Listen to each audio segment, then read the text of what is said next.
Hey guys, a lot of you have asked me why should I pay interest only on my investment property mortgage, and I've explained it a few ways.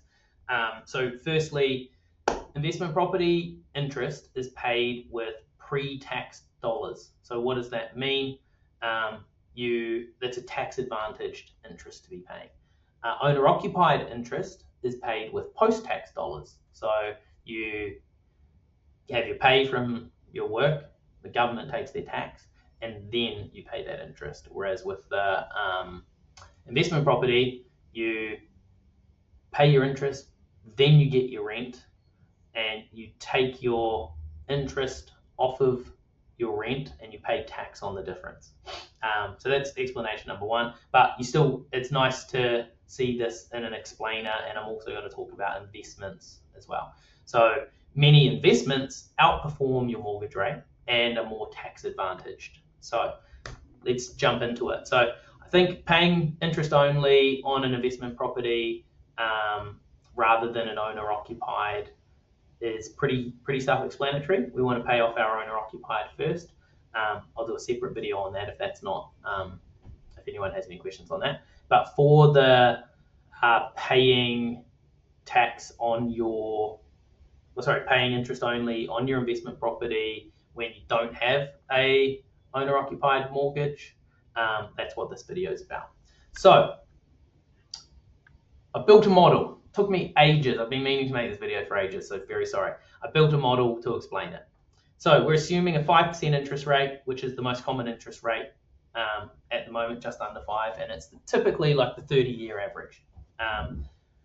We're using a tax rate of 33%, which that is most people, if you're earning more than $78,000, which most of my clients are, your tax rate's 33%.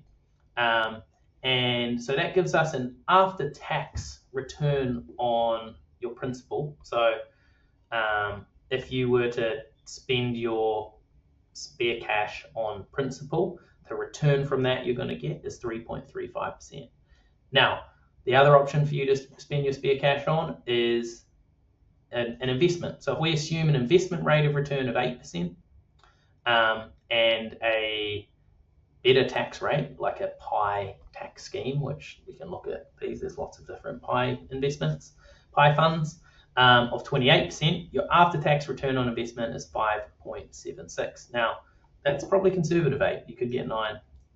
S&P 500 is higher than that over the last 30, probably even 50 years. So anyway, these are all the assumptions and the inputs. I'm just going to change this to be 500, a round number.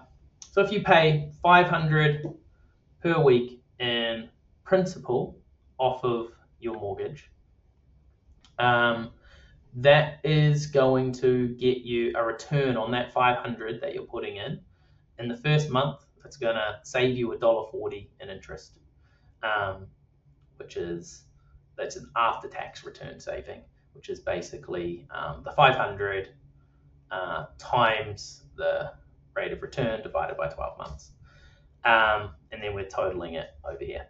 Now, if you're investing rather than paying interest, might just make this a bit more obvious. Paying principal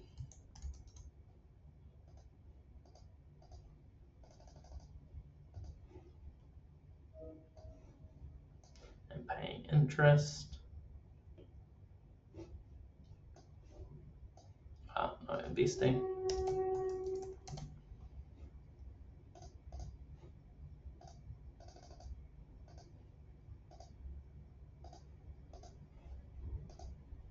All right, so if you're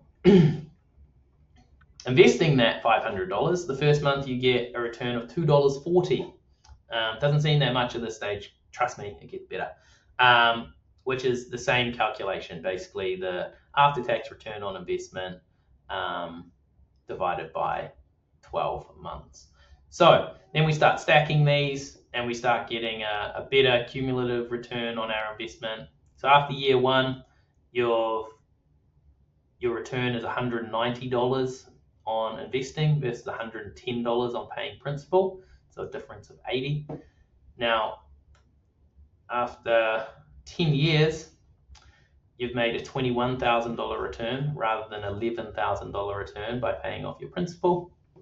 So a difference of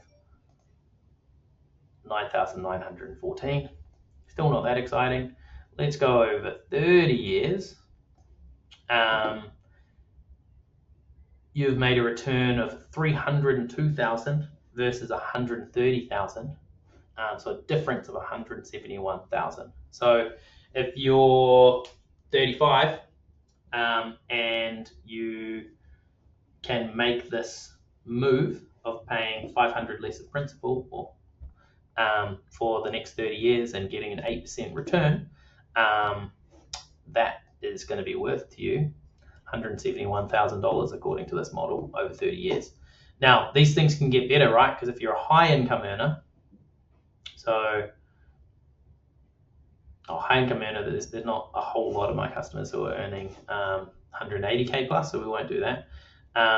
But if you get a return on the stock market of 9%, all of a sudden, this compounding is going to give us a really big benefit. 243,000 better off. So yeah, it's really simple. It's not really simple. That's why I had to do this. Sorry, I'll make myself a bit smaller. That's why I had to do this explainer video. But it's a no-brainer once you understand it, why you should do it. So any questions? I'd love to hear them. This is not specific advice. I'm not telling you what shares to invest in. I'm just explaining and I'm not giving you tax advice either. You need to make sure your accountant is getting you the right tax deductions for your investment property interest. But the high level understanding of how it works, this is how it works. Hope that helps. And if you've got any questions, send me a message or comment on this video. Cheers.